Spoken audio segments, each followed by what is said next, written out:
Semakin kemari ketika mendengar beberapa kali live streaming Bang Rizbon Sianifar, saya kok punya kesan semakin menguat bahwa beliau sudah semakin jauh episentrumnya, ya, atau sebut saja secara sederhana, cara berpikir sebagai seorang ilmuwan itu sudah memudar dan kita bisa katakan beliau bukan seorang ilmuwan lagi, paling tidak untuk saat ini. Kita akan bahas di Bukan Partai Politik.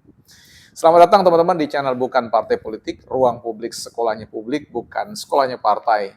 Tempat kita bersama-sama belajar untuk meninggikan kemampuan kita dalam berargumentasi, bukan meninggikan suara, apalagi emosi. Don't raise our voice, emotion but argument.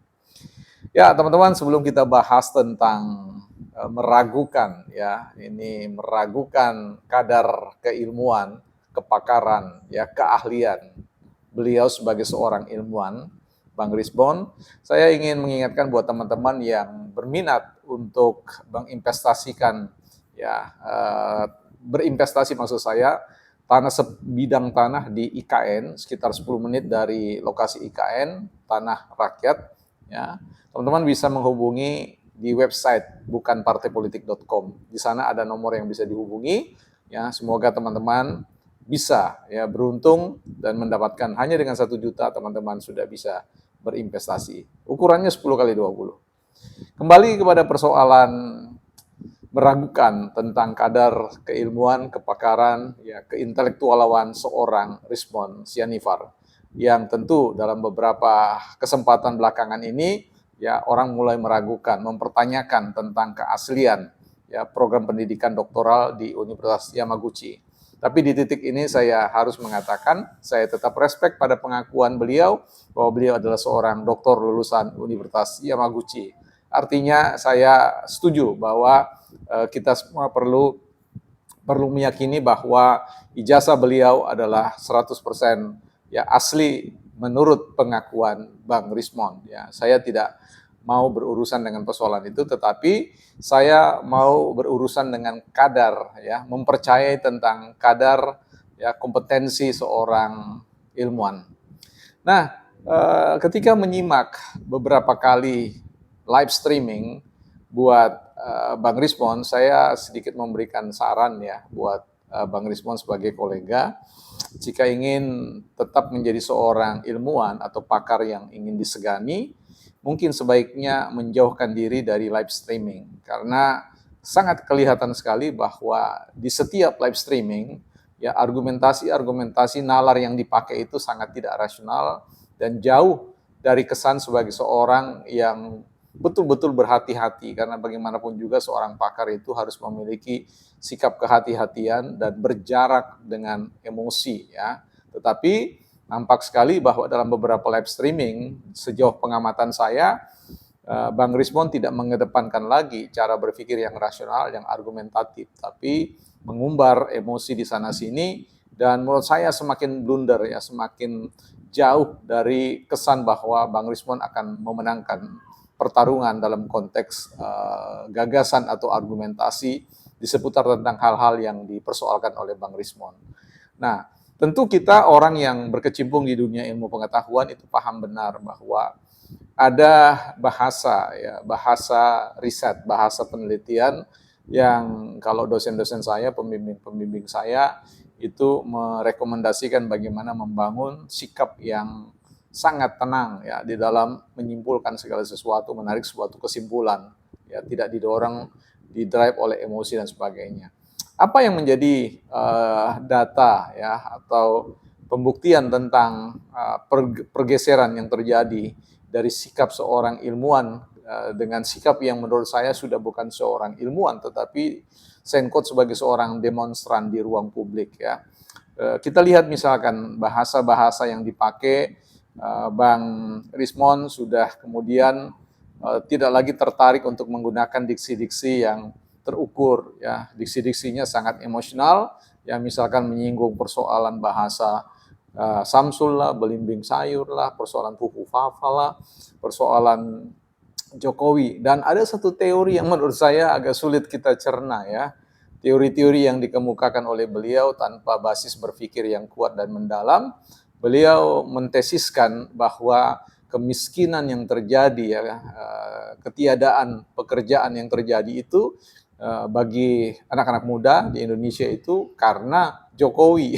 Jadi ini sulit untuk bisa ini karena sekali lagi kalau berbicara tentang kemiskinan di Indonesia, pengangguran di Indonesia itu sebelum Jokowi memimpin juga sudah ada orang miskin dan orang miskin itu akan ada selamanya. Apakah selamanya itu kemudian merupakan penyebab dari Pak Jokowi kan agak sulit kita rasionalkan. Ya, seseorang sekali lagi bahwa memang pemerintah punya andil dalam rangka untuk mensejahterakan masyarakatnya, tetapi ya ada banyak stakeholder, ya ada banyak pihak-pihak yang juga mengambil bagian dalam tanggung jawab bersama hadirnya kemiskinan dan pengangguran di Indonesia ya, termasuk yang bersangkutan ya. Jadi ada peran-peran presentasi-presentasi yang kemudian bisa dipertanggungjawabkan secara personal. Secara teori itu tidak bisa diterima bahwa karena orang miskin susahnya pekerjaan itu karena Jokowi ya. Tanpa kemudian melihat ya mengevaluasi kinerja Pak Jokowi berbasis pada data-data kebijakan-kebijakan yang sudah dievaluasi hasil-hasilnya. Nah, kemudian ada teori juga yang dikemukakan oleh beliau yang menurut saya juga ini mengherankan ya karena Pak Sigit ya itu Kapolri kita itu diangkat oleh Pak Jokowi, maka ada tanggung jawab Pak Sigit untuk kemudian memproteksi Pak Jokowi ya. Saya kira itu bukan satu teori yang kemudian lahir ya, karena sebagaimanapun juga setiap presiden itu akan mengangkat ya panglimanya, mengangkat Kapolrinya dan seterusnya, yang kemudian tidak ada sebuah tanggung jawab penuh ya keharusan untuk mengabdi kepada presiden untuk kepentingan presiden, tetapi untuk kepentingan masyarakat dan negara sebagaimana yang sudah dirumuskan di dalam Undang-Undang Kapolri ya, Kepolisian Republik Indonesia.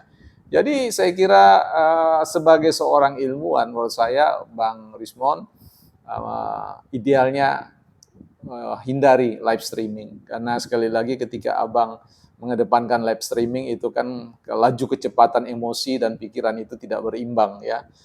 Saya sendiri secara pribadi ya, tidak me-live streaming karena sekali lagi kalau live streaming itu tingkatan challenge-nya, tantangannya sangat besar dalam rangka kita memvalidasi informasi-informasi yang ada. Nah ini yang kemudian saya perlu tekankan bersama bahwa sebagai seorang ilmuwan ya, yang hari ini diragukan proses pendidikannya, Bang Rismon mestinya menunjukkan kaliber Abang sebagai seorang doktor yang datang, yang lahir dari katakanlah universitas, salah satu universitas terbaik di dunia, ya tunjukkanlah kelas Abang ya, tunjukkanlah sebagai seorang yang mampu bertutur secara akademik ya, bertutur dalam bahasa-bahasa akademik yang sudah dikenal oleh banyak orang bahwa bahasa akademik itu berjarak dengan emosi ya, dan publik sudah mulai dapat mengenali manakah bahasa-bahasa akademik ya, manakah bahasa-bahasa yang mengandung nilai-nilai yang sangat respek terhadap kemanusiaan ya. Ilmu pengetahuan itu selalu respect, selalu menghormati kemanusiaan. Dia tidak pernah menghina kemanusiaan. Dia selalu berurusan dengan persoalan masalah yang membuat manusia itu tidak manusiawi. Ya, justru Abang dalam posisi ini justru membuat manusia itu jadi tidak manusiawi dalam bahasa intelektual yang Abang promosikan di ruang media sosial. Inilah yang kemudian membuat orang mulai meragukan, apalagi sudah terjadi penelusuran di sana-sini, challenge yang tantangan-tantangan yang diberikan kepada Abang untuk memverifikasi tentang status kedokteran Bang Rismon. Tapi di titik ini saya masih menghormati, percaya Bang Rismon adalah seorang dokter yang dari lulusan Universitas Yamaguchi ya. Tinggal ketika publik menagih atau menanyakan tentang keabsahan itu, ya Abang dengan sukarela menunjukkan saja ya. Jadi tidak ada masalah. Tapi kalau Abang tidak mau juga tidak ada yang memaksa Abang ya. Jadi saya secara pribadi tidak mempersoalkan tentang Abang asli atau tidak asli, tapi saya punya keyakinan masih asli berdasarkan keyakinan Abang sendiri terkait dengan apa yang Abang kerjakan dengan mengejar ketidakaslian, dugaan ketidakaslian dari ijazah Pak Jokowi ya. Saya berpegang secara sederhana di situ. Ya, kalau Abang mengakui asli ya bagi saya no problem, saya terima itu. Tetapi hal yang kemudian menjadi suatu catatan kritis bagi saya adalah ketika nuansa atau gaya bertutur sebagai seorang ilmuwan dengan kaliber internasional, dengan gaya bertutur demikian, menurut saya jauh ya dari apa yang saya yakini yang diajarkan kepada saya tentang profil seorang ilmuwan, profil seorang expert, bukan partai politik.